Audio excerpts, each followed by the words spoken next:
Autoridade Nacional de Petróleo, ANP, continua a inspeção balosa no Bengkel Lima e a dilarang neve desconfia fang óleo falso. Atividade de inspeção nebe realiza a quinta-feira, a roto kusia dader to tugusan lo resin rua meio-dia e a Bengkel Lima Hanesang, Bengkel Tanjung Motor, Bengkel Prima Motor, Virgo Motor, Sahabat One Love, inclui Mega Motor. Chefe Inspector ANP Cornélio da Costa Pinto informa, atividade de inspeção conjunta lihusi instituição tolu, Hanesang Autoridade Nacional Petróleo e Minerais, Direção Comércio no DNCI, redang assistência husi pensik, bahalo inspeção ba produto duplicante, husi SEO, nebesira detecta uma especificação falso.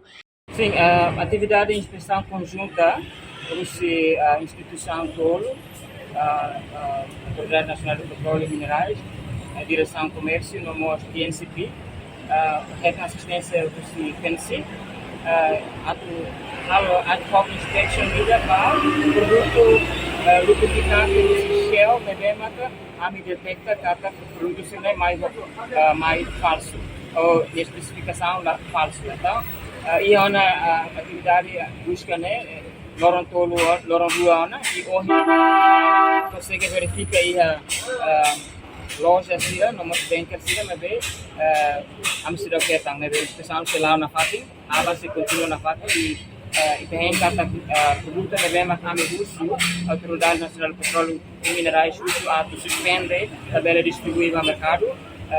Hala'O e também tabela protege e tem consumidores. Diferença entre o lubrificante deve ser confirmado original, não deve ser falso, mas que é linha constituto.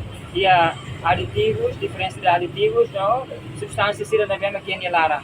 E importante ali, mas a minha tangona informação credível do Shell Manufacturing Indonesia, kata produto deve ser kami bukan falso. Investigação sei lá. Recolhe lá dados e depois de investigação sei lá.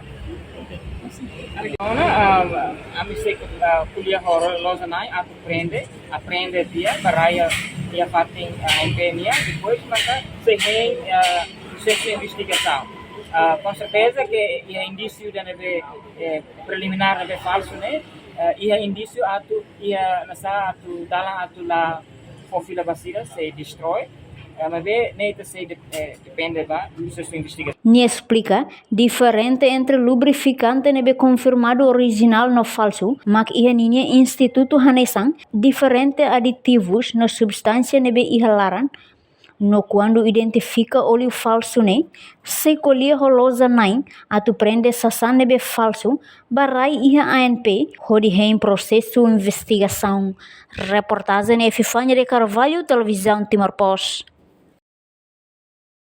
Janela informação ba emogoto. Atu tem informação atual dia kliu.